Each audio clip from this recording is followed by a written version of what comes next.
पानी भयंकर लेवल पे भरा हुआ है, यमुना ओवरफ्लो हो चुकी है, बाढ़ आ चुकी है दिल्ली में, है ना। हाँ जी, चलिए साहब, तो ये क्वेश्चन आपके सामने है, बनाओ इस क्वेश्चन को, ठीक है। हाँ जी, मुखर्जी नगर में तो फिलहाल बाढ़ नहीं पहुंची है, लेकिन हाँ जीती नगर जो मेट्रो स्टेशन है ना, वहां आसपास बता रहे हैं कि वहां से मुखर्जी नगर एग्जाम के लिए तो अपने समय से थोड़ा पहले ही निकलना। वृंदावन यमुना में पानी नहीं है?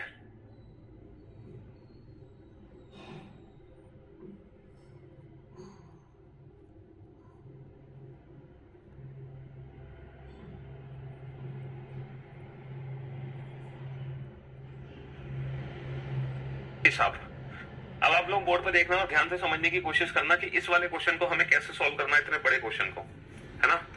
ये इतना जो बड़ा क्वेश्चन है, इस क्वेश्चन को हम कैसे सॉल्व कर सकते हैं, क्या ट्रिक हम अप्लाई करें कि इस क्वेश्चन को हम डील कर ले बड़े प्यार से, ठीक है। अब आप बोर्ड पे ध्यान से देखना और ध्यान से समझने की कोशिश करना, ठीक है। 8 friends are sitting in a straight line facing north. Each of them will celebrate their birthday in different month: Jan, Feb, March, April, May, June, July, August, but not necessarily in the same order.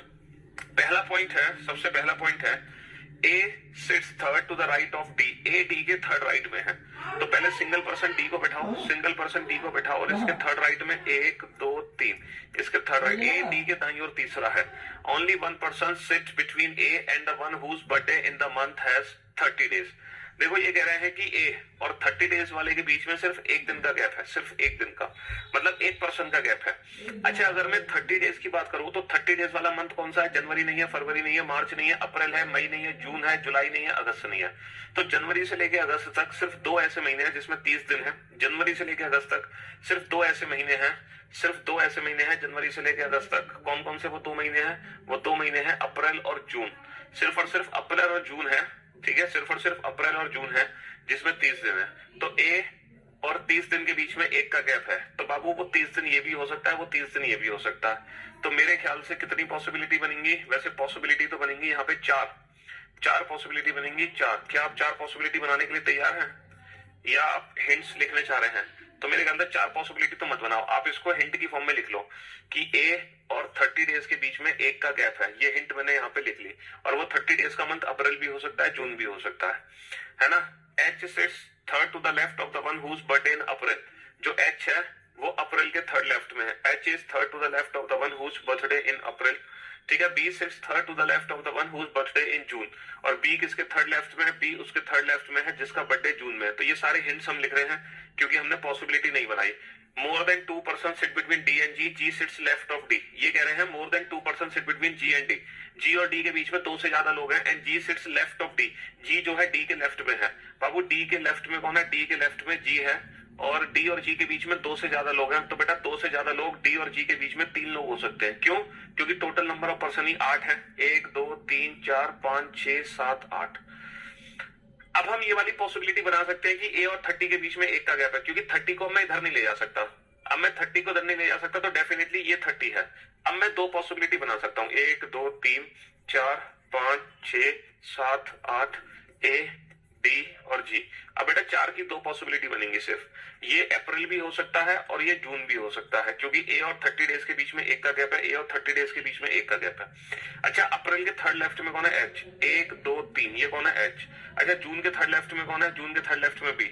1 2 3, जून के third left में कौन है? जून के third left में B है। H and B are not immediate neighbour of D. देखो एच और बी में से कोई भी डी का इमीडिएट नेबर नहीं है ना। और अच्छा, तो बेटा जून ये हो सकता है? नहीं, क्योंकि जून के थर्ड लेफ्ट में बी नहीं आ सकता। जून ये हो सकता है? नहीं, क्योंकि जून के थर्ड लेफ्ट में बी नहीं आ सकता, क्योंकि जो बी है वो डी का इमीडिएट नेबर नहीं है। जून ये हो नहीं सकता। जून ये हो सकता है जून के थर्ड लेफ्ट में बी आ जाएगा। अच्छा, जून ये हो सकता नहीं, क्योंकि इसके थर्ड लेफ्ट में बी नहीं आ सकता। तो कुल मिला के जो जून है वो सिर्फ यही है, 1 2 3, इसके थर्ड लेफ्ट में कौन आ गया? बी आ गया।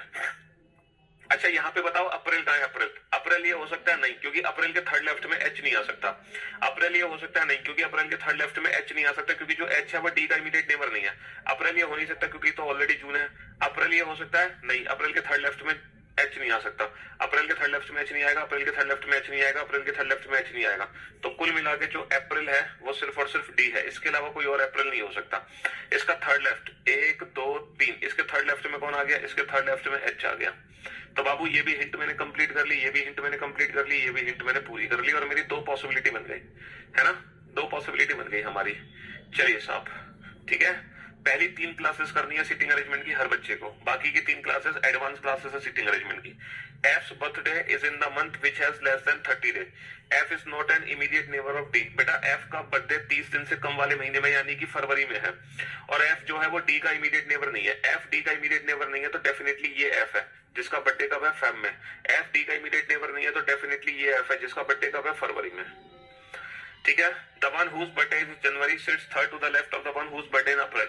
अप्रैल के थर्ड लेफ्ट में, अप्रैल के थर्ड लेफ्ट 1 2 3, अप्रैल के थर्ड लेफ्ट में कौन है, जनवरी। अप्रैल का थर्ड लेफ्ट 1 2 3, अप्रैल के थर्ड लेफ्ट में कौन है, जनवरी। अभी तक दोनों पॉसिबिलिटी सही है। The one whose birthday in March sits second to the right of the one whose birthday in January. जनवरी के सेकंड नाइट में मार्च है, ये बताओ बाबू जनवरी के सेकंड नाइट में मार्च आ सकता है, जनवरी के सेकंड नाइट में मार्च आ सकता है, कभी नहीं आ सकता। जनवरी का सेकंड नाइट ये है 1 2, तो बेटा इसका जो बर्थडे है वो मार्च में है। ठीक है, The one whose birthday is in July sits second to the right of C. C के सेकंड नाइट में जुलाई है। बाबू C को मैं यहाँ नहीं बैठा सकता क्योंकि इसके सेकंड नाइट में जुलाई नहीं है, जून है। तो C ये है और इसके सेकंड नाइट में कौन है, इसके सेकंड नाइट में जुलाई है। बचा कौन, A B C D E, बचा E। तो E का बर्थडे कब है, मार्च में। Immediate neighbour of E doesn't born in the month of August। बेटा E का जो पड़ोसी है वो अगस्त में पैदा नहीं हुआ तो अगस्त में G पैदा होगा। और जनवरी फरवरी मार्च अप्रैल, ये महीना कौन सा बचा, मई। और ये अरेंजमेंट हमारी कंप्लीट हो गई, फाइनली ये अरेंजमेंट हमारी कंप्लीट हो गई। ठीक है, था ये खतरनाक क्वेश्चन। तो हमने क्या देखा कि हमने 2 पॉसिबिलिटी बनाई, बेटा बन तो नहीं थी 4, लेकिन हमने थोड़ा सा होल्ड कर दिया, हमने कुछ हिंट्स लिखी, और हिंट्स को हम तब तक लिखते चले गए जब तक 4 की जगह सिर्फ 2 पॉसिबिलिटी नहीं बनी। और जैसे ही 2 पॉसिबिलिटी बनी हमने बना दी, और जैसे ही हमने 2 पॉसिबिलिटी बनाई सारी हिंट्स हमने यूज कर ली, और फिर जितने भी हम पॉइंट्स पढ़ते जा रहे हैं वो सारे पॉइंट्स यहाँ पे अप्लाई करते जा रहे हैं। तो फाइनली ये अरेंजमेंट गलत हो गई, ये सही हो गई। ठीक है, ये था 20वीं अरेंजमेंट। अब हम चलते हैं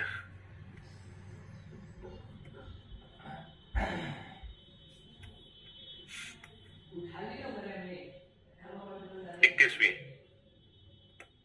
ये भी खतरनाक सा क्वेश्चन ही है, बनाओ इस क्वेश्चन को।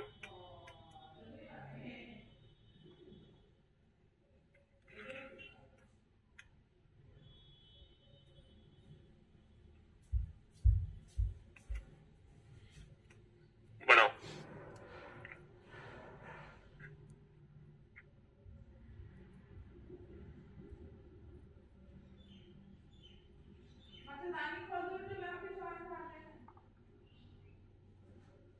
EEFG, बनाओ पेपर फटाफट क्वेश्चन। चलिए अब देखते हैं कि इतना बड़ा क्वेश्चन, इस क्वेश्चन को हमें किस तरीके से डील करना है। बोर्ड पर ध्यान से देखना, ध्यान से समझना। DEFGHPQR are selected, are seated in a straight line but not necessarily in the same order. Some of them are facing south while some of them are facing north. G faces south direction। ये कह रहे हैं कि G का face south direction में, तो ये hint है, मैंने लिख ली, पता नहीं कहाँ बैठा। D sits 4 to the left of B, P sits at one of the extreme end of the line। यहाँ से 2 पॉसिबिलिटी बनेंगी, है ना। कितने लोग हैं बेटा, 4 और 4 8 लोग हैं। 1 2 3 4 5 6 7 8, 1 2 3 4 5 6 7 8 लोग हैं। ठीक है, अच्छा ये क्या कह रहे हैं कि P sits at one of the extreme end of the line। P जो है एक्सट्रीम एंड पे है तो P यहाँ भी हो सकता है और P यहाँ भी हो सकता है ना। D sits fourth to the left of P, P के फोर्थ लेफ्ट में कौन है, P के फोर्थ लेफ्ट में बेटा D है। अब अगर P का फेस नॉर्थ में है तो P का फोर्थ लेफ्ट इधर हो जाएगा, इसीलिए P का फेस साउथ में, इसका फोर्थ लेफ्ट। 1 2 3 4, 1 भाई इसका लेफ्ट, 1 2 3 4, इसके फोर्थ लेफ्ट में D है। यहाँ P का जो लेफ्ट है वो इस साइड बनाना है, इसलिए P का फेस नॉर्थ में लेना पड़ेगा, इसका फोर्थ लेफ्ट। 1 2 3 4, P के फोर्थ लेफ्ट में D है। Both the immediate neighbour of D faces north direction. D के जो दोनों पड़ोसी हैं उनका मुख नॉर्थ डायरेक्शन में, D के जो दोनों पड़ोसी हैं उनका फेस नॉर्थ डायरेक्शन में है। ठीक है, E sits second to the left of R, R is not an immediate neighbor of D, neither R nor F sit in extreme end of the line। देखो जो E है वो R के second left पे है, और जो R के सेकंड लेफ्ट पे R कॉर्नर पे नहीं है, और जो R है वो D का इमीडिएट नेबर नहीं है। ठीक है, और जो ई है वो आर के सेकंड लेफ्ट पे है, सेकंड लेफ्ट पे। तो आर को मैं यहां भी नहीं बिठा सकता क्योंकि आर का सेकंड लेफ्ट ना तो इधर बन सकता, ना ही इधर। आर के सेकंड लेफ्ट पे कौन आ सकता? आर के सेकंड लेफ्ट पे ई आ सकता है। बेटा मैं आर को यहां भी नहीं बिठा सकता क्योंकि ना तो आर का सेकंड लेफ्ट यहाँ पे ई है, ना ही आर के सेकंड लेफ्ट पे यहाँ पे ई है। तो 100% आर यहाँ पर आएगा, 100% आर यहाँ पर आएगा। और आर के सेकंड लेफ्ट में ई है, तो अब मुझे आर को कहां बैठाना पड़ेगा कि उसके सेकंड लेफ्ट में ई आ जाए। तो बेटा आर का जो फेस है मुझे साउथ में करना पड़ेगा, इसका लेफ्ट 1 2, आर के सेकंड लेफ्ट पे ई आ गया। आर जो है किनारे पर नहीं आएगा, आर डी का इमीडिएट नेबर नहीं है। आर को मैं यहाँ नहीं बिठा सकता क्योंकि उसके सेकंड लेफ्ट पे ई नहीं आ सकता। आर को मैं यहाँ नहीं बिठा सकता क्योंकि उसके सेकंड लेफ्ट पे ई नहीं आ सकता, ना तो यहाँ ना ही यहाँ। तो डेफिनेटली ये आर है। और आर के लेफ्ट पे, आर के सेकंड लेफ्ट पे कौन है? आर के सेकंड लेफ्ट पे ई है। तो आर के सेकंड लेफ्ट पे ई है, तो ये इसका सेकंड लेफ्ट होगा और आर का फेस नॉर्थ कर दो, और ये आर के सेकंड लेफ्ट पे कौन हो गया? आर के सेकंड लेफ्ट पे ई हो गया। F faces opposite direction to G. F faces opposite direction to G and F faces opposite direction to G. यानी कि F का जो फेस है वो नॉर्थ में है, G का फेस साउथ में, F का फेस नॉर्थ में।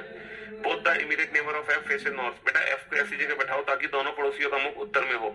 F को मैं यहाँ नहीं बैठा सकता, दोनों पड़ोसियों का मुख उत्तर में नहीं है। F को मैं यहाँ बैठा सकता हूँ, यहाँ बैठा सकता हूँ, 2 पॉसिबिलिटी है।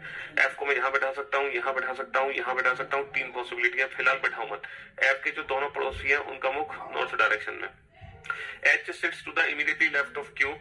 H और Q एक साथ आएंगे, है ना? ये भी हिंट है बेटा, H sits immediately left of Q.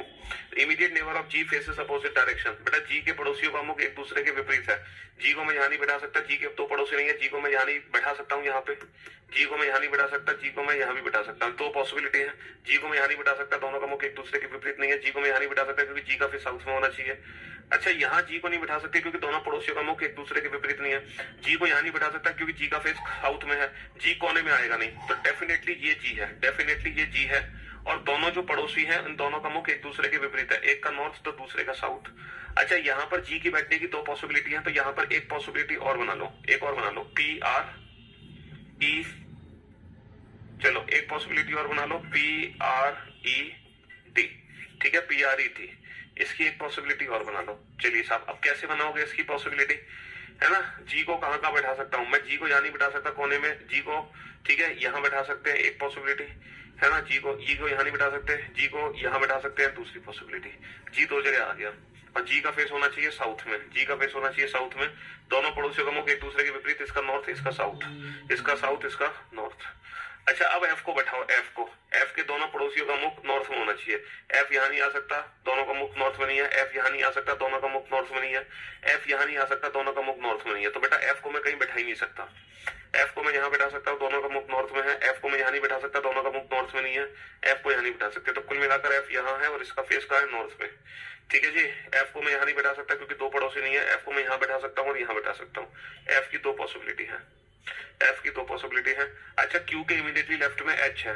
Babu Q के इमीडिएटली लेफ्ट में H यहाँ नहीं आ सकता, Q के इमीडिएटली लेफ्ट में H यहाँ नहीं आ सकता। इसका मतलब ये वाली पॉसिबिलिटी भी गलत हो गई, ये वाली पॉसिबिलिटी भी गलत हो गई। Q को मैं यहाँ नहीं बैठा सकता क्योंकि इसके इमीडिएटली लेफ्ट में ना H नहीं आ सकता।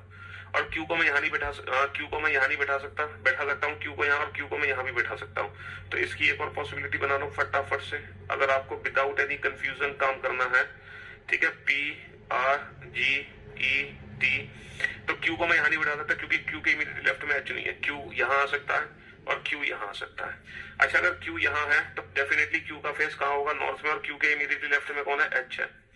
और यहाँ पर कौन आएगा फिर? F। और F के जो 2 पड़ोसी हैं दोनों का मुख कहाँ होना चाहिए? उत्तर दिशा में होना चाहिए, है ना? अब देखो Q को यहाँ बैठाया तो Q के इमीडिएटली लेफ्ट में H यहाँ नहीं बैठा सकते। पूछो क्यों? अगर आप Q के लेफ्ट में H यहाँ बैठाओगे तो किनारे पे बेटा F को नहीं बैठा सकते क्योंकि F के 2 पड़ोसी हैं। तो डेफिनेटली F यहाँ आएगा और दोनों पड़ोसियों का मुख उत्तर में होगा। और जब दोनों का मुख उत्तर में होगा तो Q के लेफ्ट में H नहीं आएगा, Q के राइट में चला गया H। इसका मतलब ये वाली पॉसिबिलिटी भी गलत है। तो कुल मिला के ये वाली संभावना हमारी सही है, कुल मिला के ये वाली संभावना हमारी सही है। तो इस क्वेश्चन को सॉल्व करने के लिए पहले हमने 2 पॉसिबिलिटी बनाई, ये गलत हो गई। फिर इसकी एक और पॉसिबिलिटी बनी, फिर इसकी एक और पॉसिबिलिटी बनी। फाइनली हमारा ये आंसर सही है। समझ रहे हो?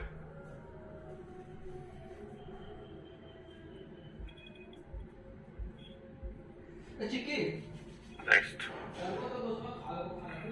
इस वाले क्वेश्चन को बनाओ। इस वाले क्वेश्चन को सॉल्व करने में आपको मजा आएगा। जब आप इस वाले क्वेश्चन को सॉल्व करोगे तो इसको सॉल्व करने में मजा आएगा आपको। काफी मजा आने वाला है इस क्वेश्चन को बनाने में।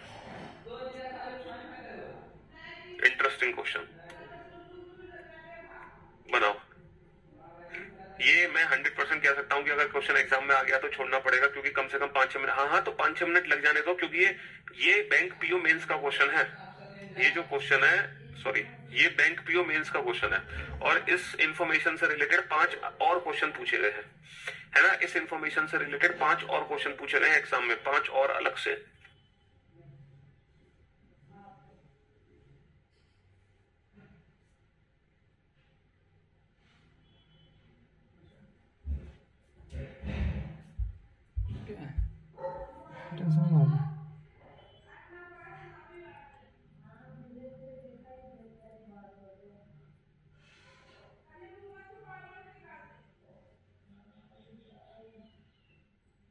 अंदर से बाहर की ओर है ये क्वेश्चन। चलिए साहब, ये तो क्वेश्चन बेटा आसान है, ये तो बना लिया होगा तुमने क्वेश्चन। हाँ जी, ये क्वेश्चन तो बना लिया होगा आपने, क्यों भाई। PQRST ये गोलाकार मेज के चारों ओर सभी का मुख केंद्र के विपरीत दिशा में है ना। 5 लोग हैं और सबका फेस ना केंद्र से बाहर की ओर है। 5 लोग बैठे हैं केंद्र के चारों तरफ और सबका जो फेस है वो केंद्र से बाहर की ओर है, ठीक है। They have different number of grapes with them, मतलब हर किसी के पास जो नंबर ऑफ ग्रेप्स है वो डिफरेंट है। 5 लोग हैं, यानी कि 1 नंबर वाले के पास सबसे ज्यादा है और 5 नंबर वाले के पास सबसे कम ग्रेप्स है।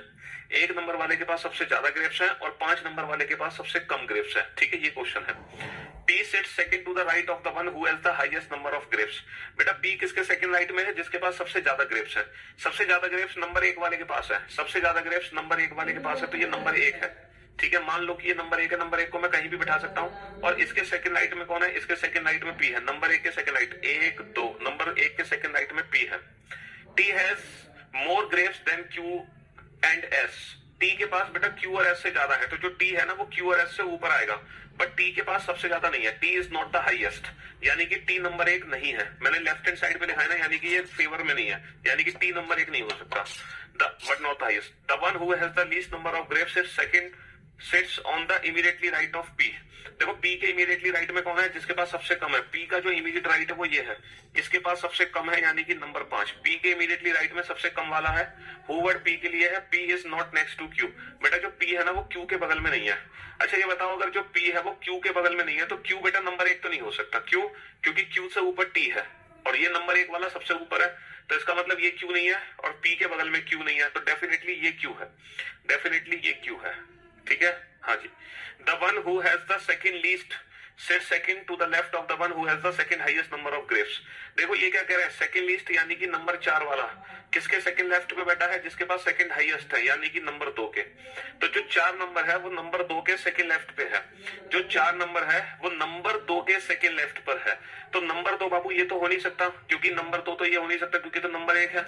अच्छा नंबर 2 ये हो सकता है, नंबर 2 देखते हैं, नंबर 2 ये भी नहीं हो सकता, नंबर 2 ये भी नहीं हो सकता। अब नंबर 2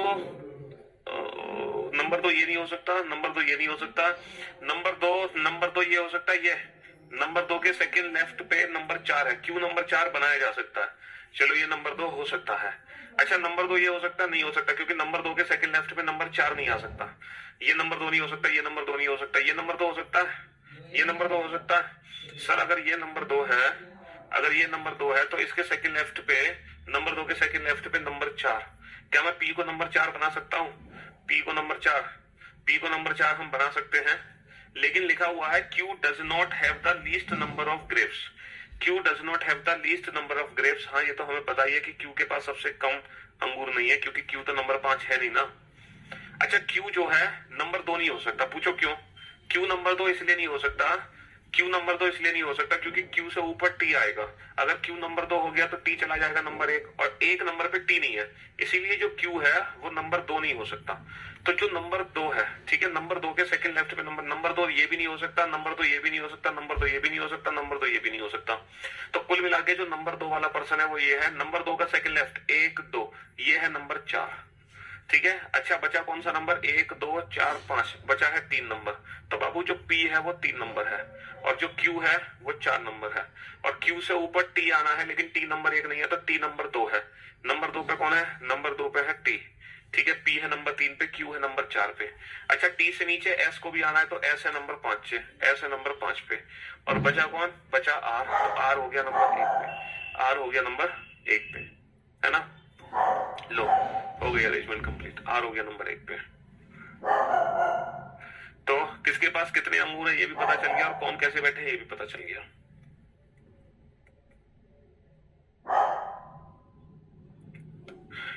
ये बनाओ क्वेश्चन, ये है खतरनाक सा क्वेश्चन। नहीं ये भी खतरनाक नहीं है, इसके बाद आएगा एक खतरनाक क्वेश्चन। ये भी ठीक ठाक है, बना ही लोगे आप। 23वीं अरेंजमेंट में पहुंच चुके हैं हम, 23वीं। इसके बाद जो 24वीं पढ़ेंगे ना तब आपकी हालत खराब होगी। चलो इस क्वेश्चन को बनाओ, ये भी बढ़िया क्वेश्चन है, अच्छा क्वेश्चन है, बना दोगे ठीक है, बना दोगे इस क्वेश्चन को, बनाओ फटाफट से।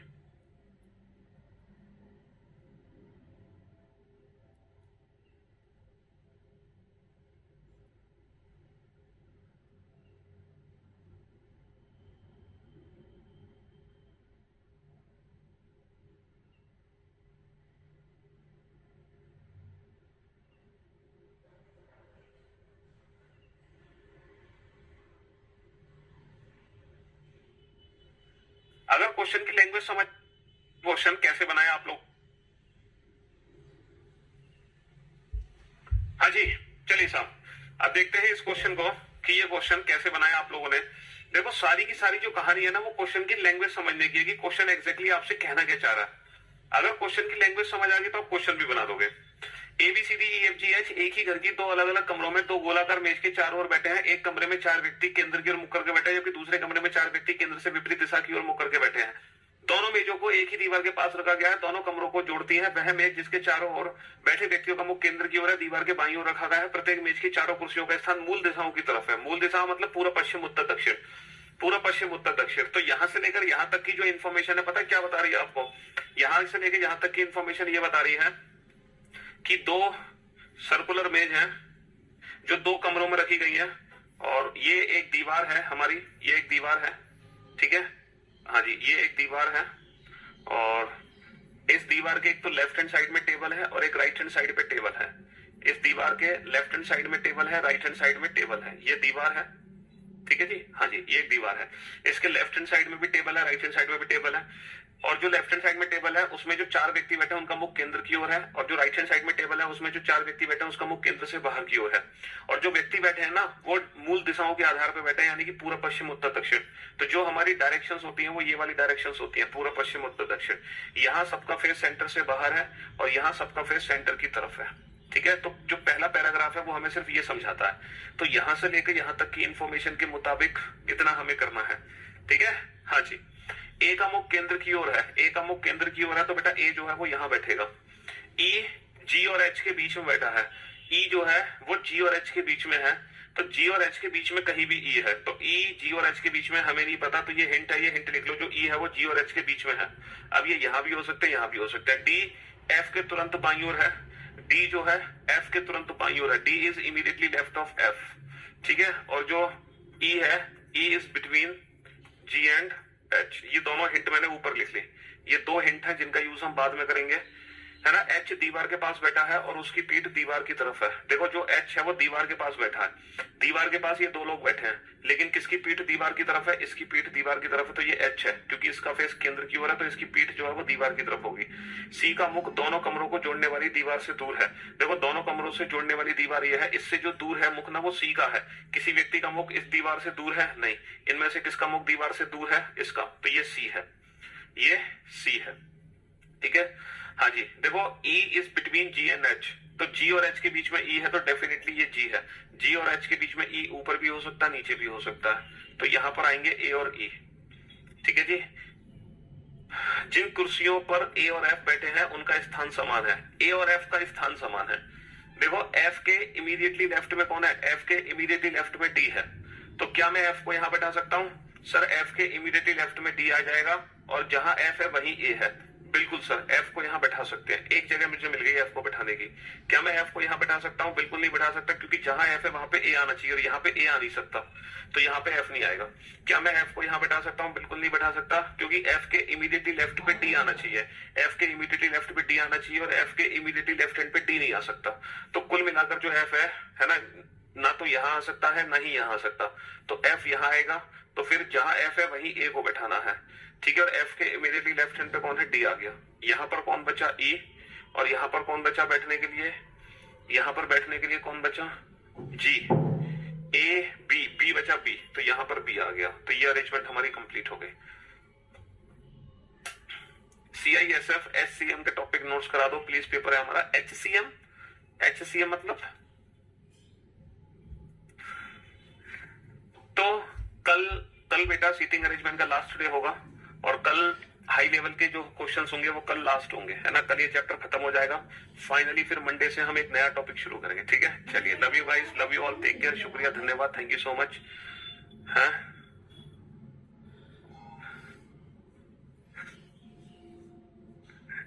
राकेश सर आपकी बहुत तारीफ करते हैं सर, बस आपका नाम अगर उनके मुंह पर आ जाए तो आपके लिए हमेशा एक अलग ही सम्मान होता है उनके दिल में। वो आप लोगों को बिल्कुल अपनी फैमिली की तरह मानते हैं। Love you sir and love you Rakesh sir. जी हाँ, देखो राकेश सर एक बहुत ही मतलब अच्छे इंसान भी हैं और बहुत ही अच्छे टीचर भी हैं। ठीक है, जी हाँ। तो सारे जो भी करियर का स्टाफ है, जो भी करियर के टीचर्स हैं,